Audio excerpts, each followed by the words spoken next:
오늘 하나님의 말씀 누가복음 3장 1절과 2절의 말씀을 보겠습니다. 디베르 황제가 통치한 지 15해 곧 본디오 빌라도가 유다의 총독으로 헤롯이 갈릴리의 분봉왕으로 그 동생 빌립이 이두레와 드라고니 지방의 분봉왕으로 루사니아가 아빌레네의 분봉왕으로 안나스와 가야바가 대제사장으로 있을 때에 하나님의 말씀이 빈 들에서 사가랴의 아들 요한에게 임한지라. 아멘.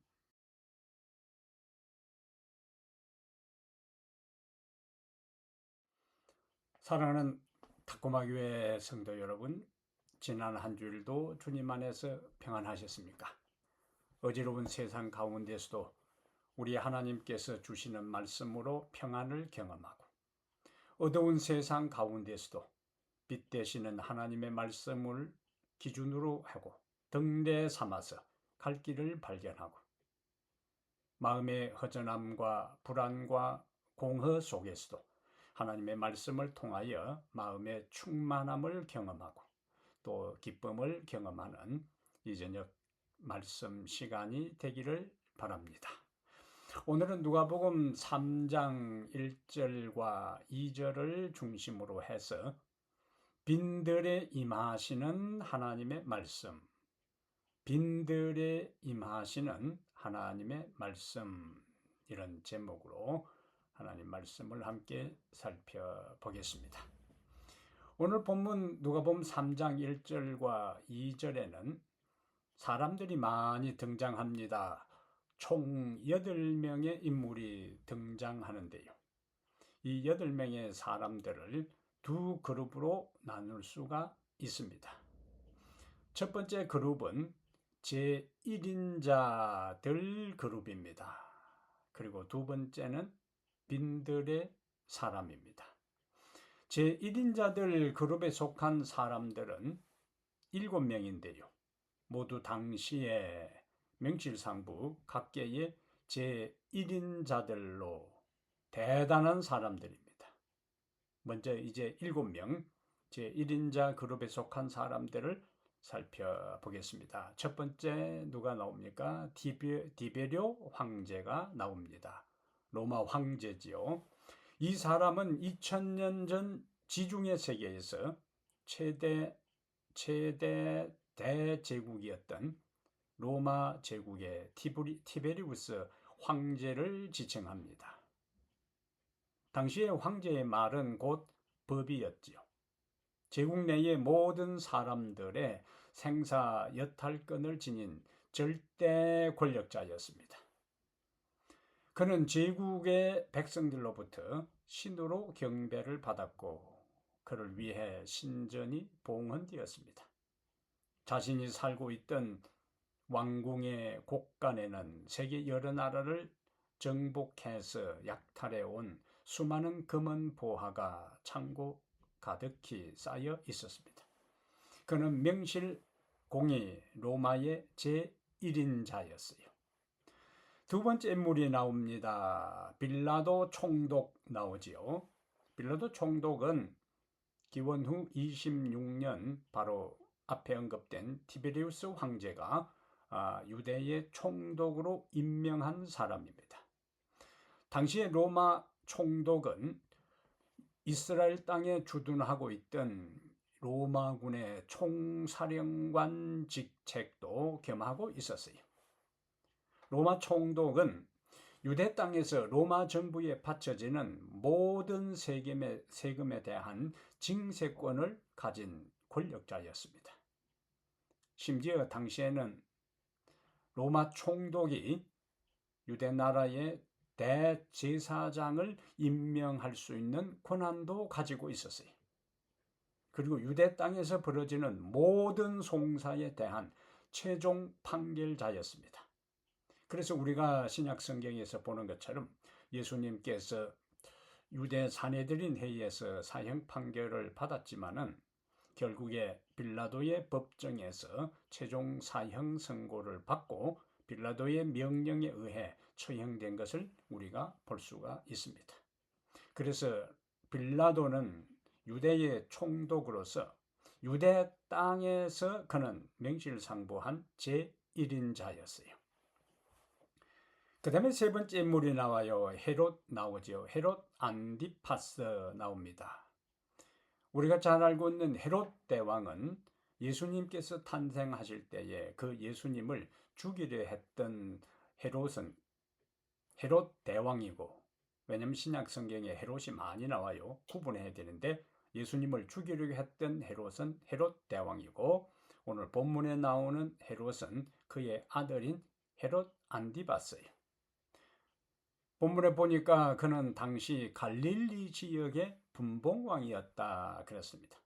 분봉왕, 우리에게 낯선 단어지만은 이 분봉왕이라는 것은 로마 황제의 허락을 받아서 로마 황제를 대신해서 한 지역을 다스리던 지방왕을 우리가 분봉왕이라 불러요.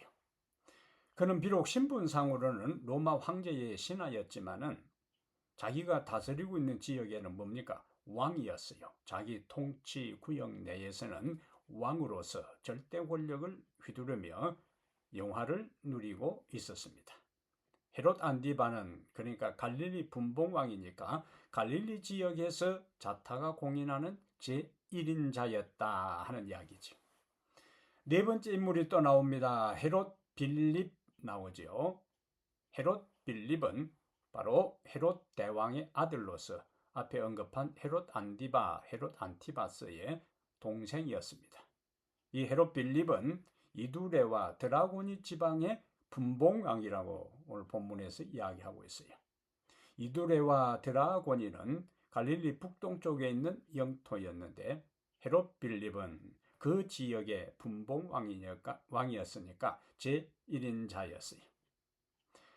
그 다음에 다섯 번째 나오는 인물이 있습니다. 루사니아, 우리에게 아주 낯선 인물이지요. 그런데 오늘 본문에는 이 루사니아는 아벨레네 지역의 분봉왕이라고 했어요.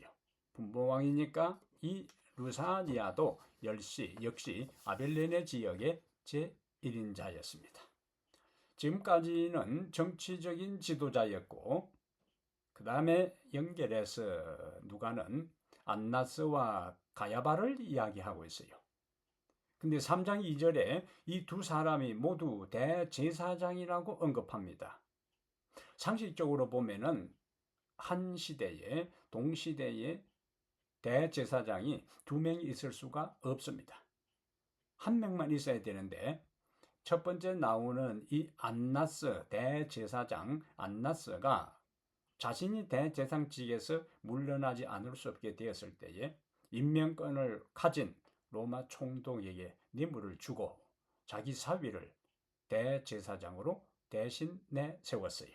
그래서 안나스와 가야바 중에서 가야바는 바로 안나스의 사위가 됩니다. 그리고 사위를 전면에 내세워놓고 가야바 뒤에서 안나스 자신이 대제사장의 모든 종교 권력을 휘둘렀어요.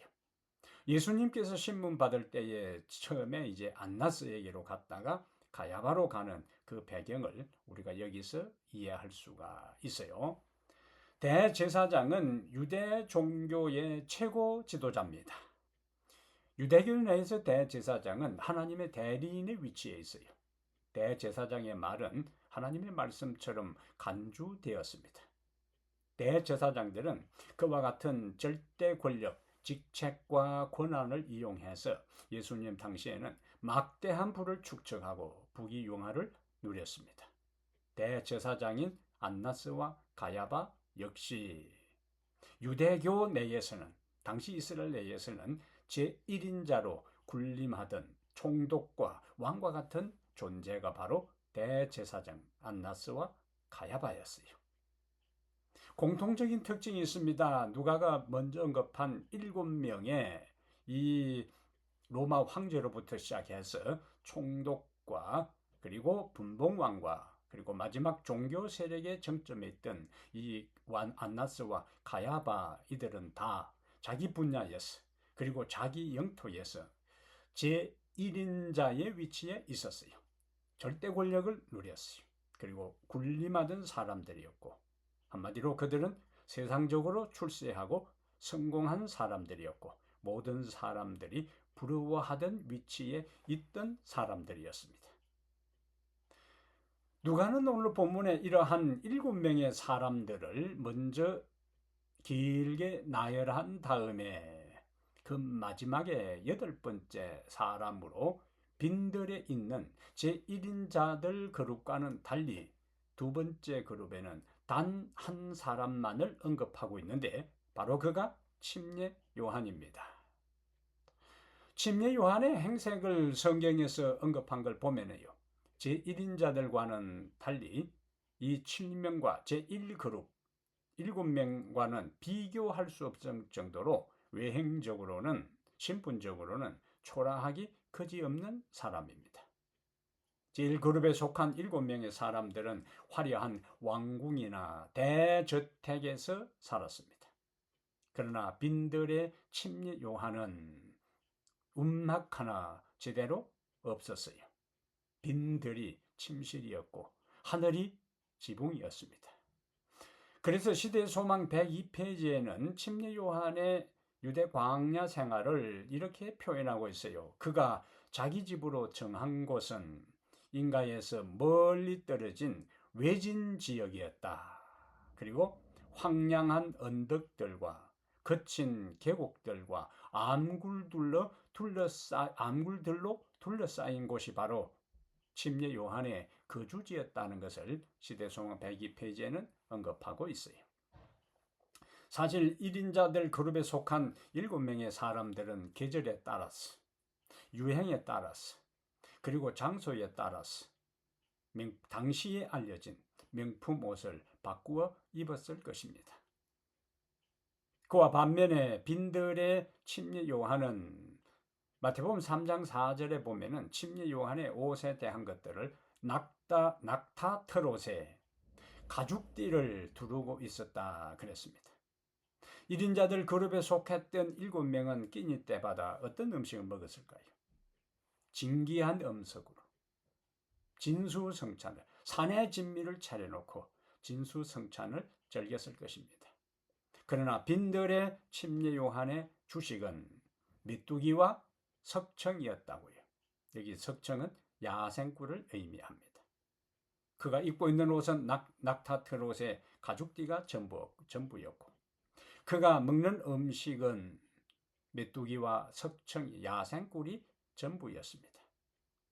그런데 오늘 본문의 2절에 보니까 하나님의 말씀은 제1그룹에 속한 화려찬란한 경력과 위치와 권력과 금력과 모든 것을 갖춘 제1인자들에게 하나님의 말씀이 임하지 않고, 누가는 1절에 길게 그들의 이름을 나열한 다음에 하나님의 말씀은 누구에게 임했는가? 빈들에 있는 침례 요한에게 하나님의 말씀이 임했다라고 2절의 결론에서 말씀하고 있어요.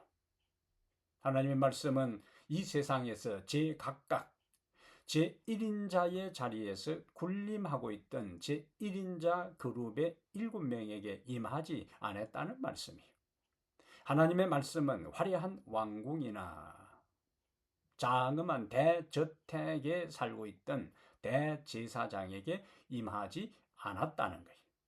하나님의 말씀은 오히려 빈들에서 아주 조악한 음식을 먹고 초라한 의복을 입고 집도 없이 생활하던 침례 요한에게 하나님의 말씀이 그에게 임했어요.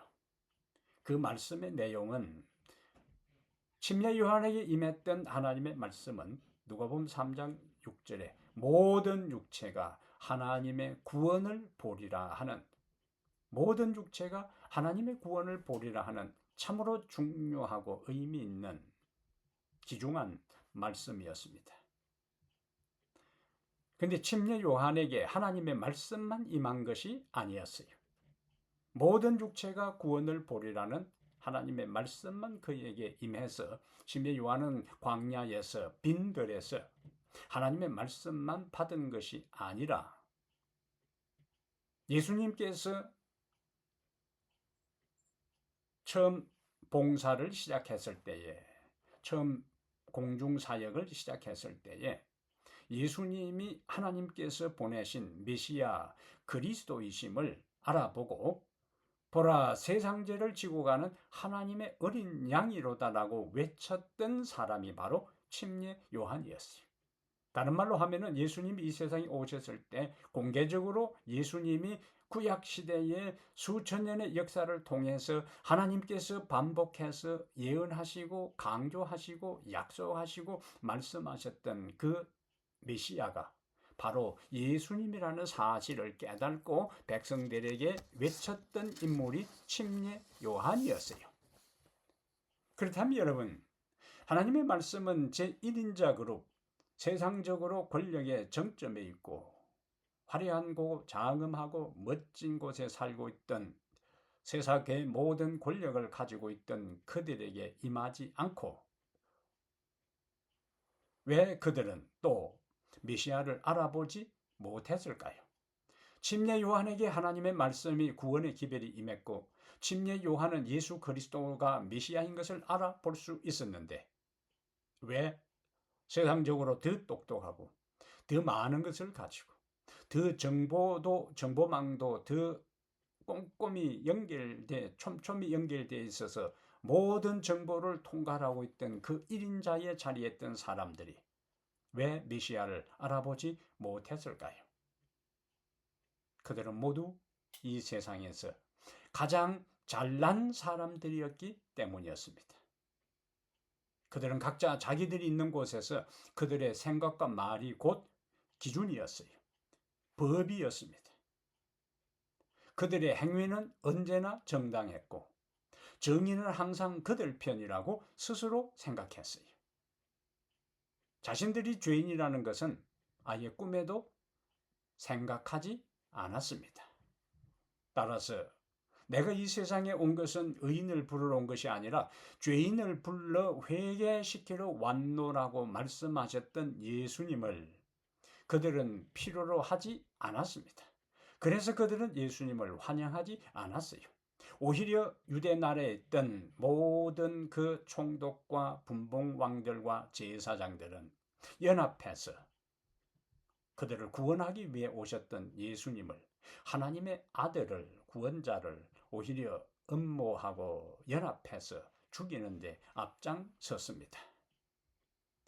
그들이 메시아를 알아보지 못하고 그들에게 하나님의 말씀이 임하지 않았던 것이 그들이 잘난 사람들이었고 자신들의 한계와 자신들의 유한함과 자신들의 부족함을 인정하지 않고 깨달지도 못했기 때문에 예수님을 받아들이지 않았고 예수님이 그들에게 말씀하지 않았어요. 또 다른 이유가 있습니다. 왜 예수님께서 첫 번째 그룹에 속한 당시에 있어서 최고의 권력의 중심에 있던 사람들, 잘난 사람들에게는 하나님께서 말씀이 임하지 아니하고 그들은 왜 예수님을 깨닫지 못했을까? 그들에게 가진 것이 많았기 때문이었습니다. 그들은 절대 권력을 가지고 있었을 뿐만 아니라 검열, 엄청난 부도 가지고 있었어요. 그들은 맘만 먹으면은 모든 것을 무엇이든지 어떤 것이든지 할 수 있었습니다. 인간적으로 그들에게 불가능한 것은 없어 보였어요. 그러므로 그들은 그들 외에, 자신 외에 다른 구원자를 필요로 할 이유가 없었던 것입니다.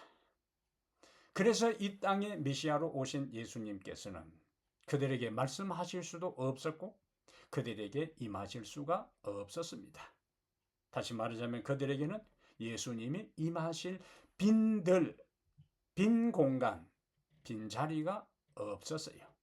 이것은 마치 마리아가 예수님을 잉태한 다음에 베들레헴에 갔을 때에 성경은 마리아를 받아들일 빈 방이 없었기 때문에 마리아는 할 수 없이 가장 초라하고 낮은 말구유에서 예수님을 낳을 수밖에 없었습니다.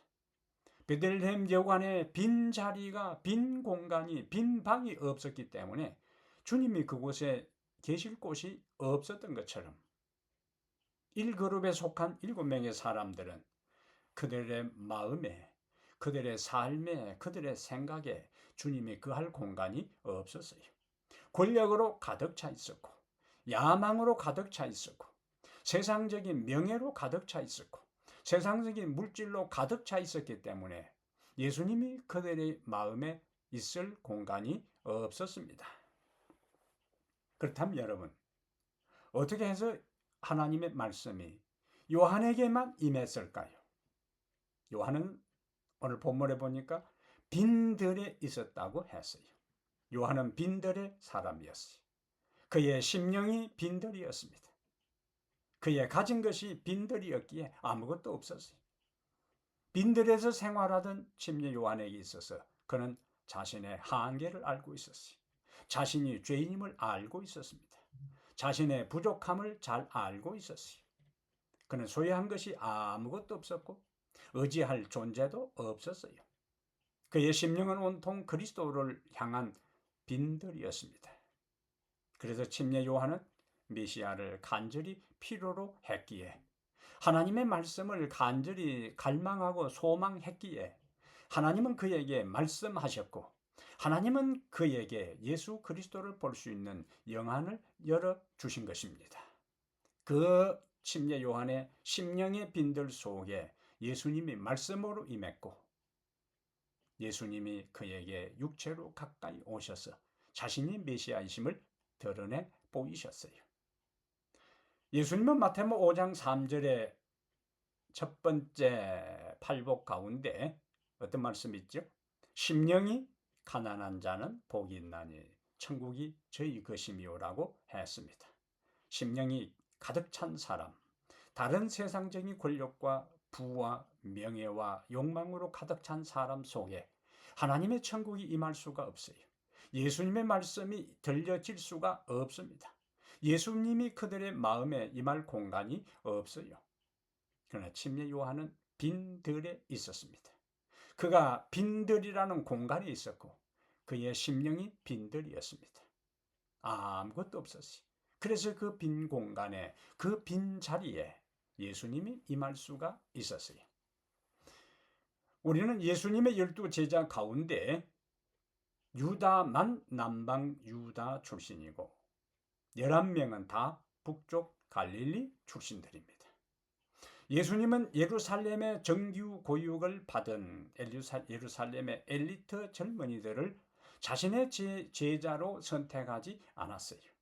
오히려 갈릴리에 불황부식하고 조합하고 그리고 거친 갈릴리 바다에서 잔뼈가 굵은 거친 그 갈릴리 젊은이들을 자신의 제자로 선택했어요.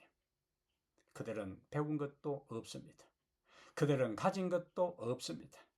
그들은 내세울 것도 없습니다. 그래서 스스로 믿을 것이라고는 아무것도 없는 그들의 심령이 예수님이 그할 빈 공간, 빈들이었기에 예수님은 제자들을 선택했어요. 예루살렘의 엘리트들은 이미 자기들이 많이 알고 있다고 생각했어요. 자기들이 현명하고 지혜롭다고 생각했어요. 자신들이 거룩하고 의롭다고 생각했어요. 예수님의 의가 그들에게 필요하지 않았습니다. 예수님의 말씀과 진리가 그들에게 필요하지 않았습니다. 예수님의 가르침이 그들에게 필요하지 않았어요. 그래서 예수님은 그들을 자신의 제자로 선택하지 않았습니다. 그러나 배우지 못하고 가진 것도 없고 그들의 가정 배경도 자랑할 것도 없는 그들이었기에 그들은 열린 마음으로 예수님의 말씀을 받아들였어요. 그들의 심령이 온통 빈 들판이었기에 예수님께서 거하기에 충분했습니다. 예수님께서 이 세상에 계실 때에 주 활동 무대가 그러면 어디였겠어요? 제자들을 부르신 갈릴리 지역이 예수님의 주 활동 무대였습니다. 예수님의 3년 반 봉사 기간 동안에 가장 많은 시간을 보냈던 곳이 바로 북쪽 갈릴리였어요. 왜? 그곳에 살고 있는 사람들의 마음이 빈들이었기 때문에 그렇습니다. 빈 마음이었기 때문에 예수님의 말씀을 갈급했어요. 예수님의 진리의 말씀에 목말라 했습니다. 새로운 세상을 꿈꾸었어요. 새로운 진리를 사모했어요. 예수님이 약속한 하나님 나라에 대한 갈증이 있었기에 예수님이 가시는 곳마다 수많은 군중들이 그의 주위에 몰려들었습니다. 갈릴리 지역은 환경적으로, 공간적으로 빈들이었고 갈릴리 사람들은 바로 그들의 심령이 빈 마음이었기에 예수님은 빈들과 빈 마음에 하나님의 진리의 말씀을, 소망과 희망과 생명의 말씀을 그들에게 전한 것입니다. 그러므로 사랑하는 여러분, 2000년 전 예수님은 빈들의 침례 요한에게 임했어요. 모든 것을 갖추고 제1인자 그룹에 속했던 그 사람들에게 하나님의 말씀은 임하지 아니했습니다.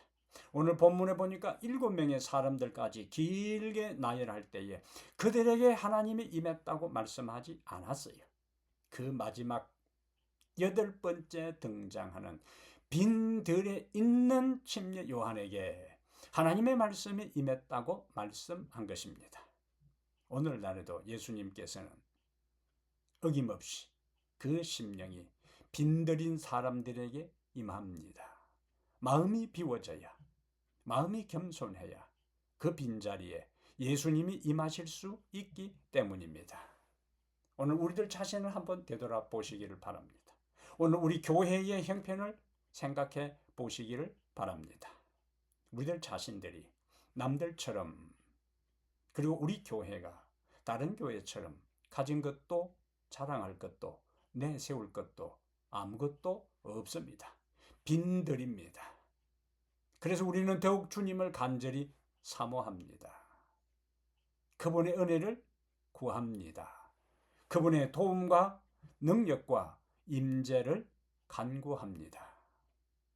빈들의 침례 요한에게 말씀으로 임한 주께서 빈들에 있었던 침례 요한이 예수 그리스도를 메시아로 발견했던 것처럼 오늘 빈들과 같은 우리의 심령에 주께서 임하시기를 바랍니다.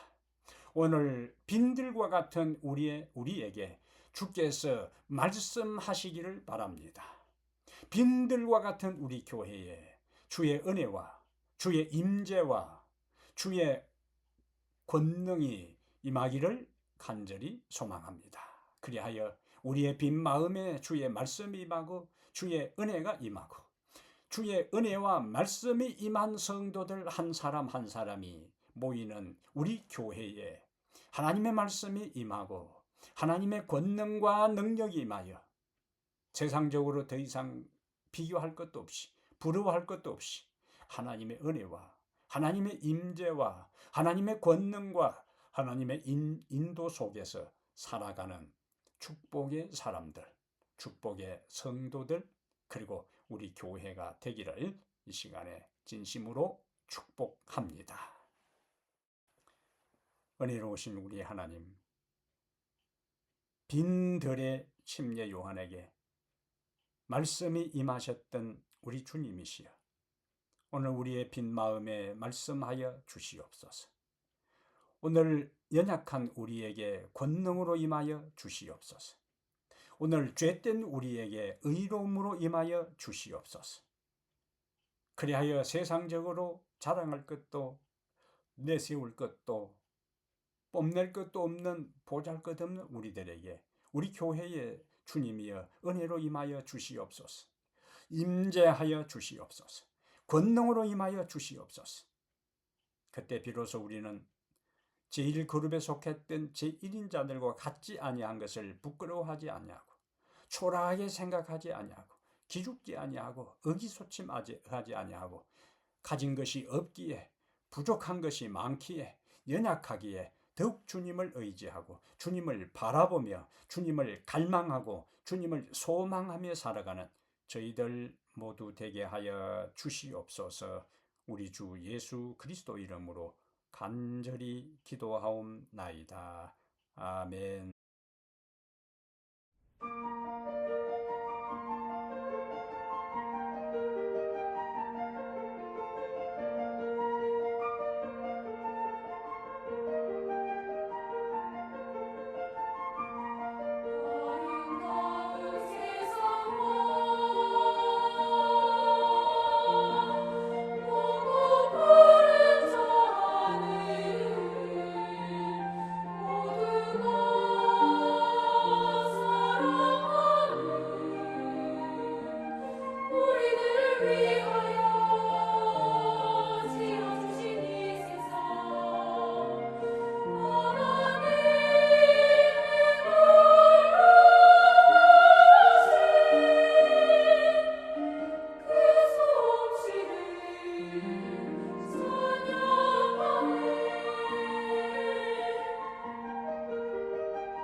아멘.